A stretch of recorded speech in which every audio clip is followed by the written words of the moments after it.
नमस्कार हो. नमस्कार.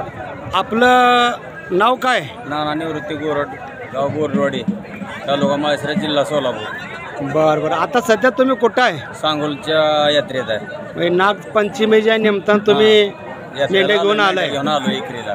बरं बरं. कशा काय मागणी बिगणी काय सध्या कशी आहे? ती काय जे त्याच्या मनपसंतीने मागते ती काय 30,000, 35,000, 40,000 अशी मागते ती. बरं. गोरड पाहुणे तुम्ही किती वर्ष झाले मेंढ्याचा सेवा करताय? 30 वर्ष झालं सेवा करतो. 30 वर्ष सेवा करताय. 30 वर्ष. मग या मेंढरापासून काय फायदा बेदा काय आहे का? फायदा म्हणजे आपलं बरं आहे म्हणायचं. आपलं लक्ष्मी आहे आपली चांगला. ह्यात काय लय आपला तोटा नाही असा इतका. धनगराची लक्ष्मी धनगरी लक्ष्मी आहे. बर बर बर. आणि हे मेंढ्याचं हे पिल्ली पिल्ली कसं काय कशा दराने देत आहे काय? बकऱ्याचं बघा ह्या आता तुम्हाला दाखवलेल्या बकऱ्याची पिल्ली 40पासून 80 पत्र विकलीत बघा. 2-2.5 महिन्याची पिल्ली. आणि बकरं तुम्ही किती महिन्यात असताना आणलं होतं टपळा बकरा?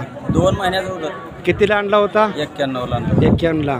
आता किती वर्षाचा बकरा आहे ते? 3 वर्षाचा आहे. 3 वर्षाचा बकरा आहे. बरं बरं बरं. चालतंय. आपल्या या चॅनलवरती या गोरड पाहुण्यानं धनगरी मेंढी धनगरी लक्ष्मी या थोडक्यात माहिती दिल्याबद्दल धन्यवाद. राम राम. राम राम.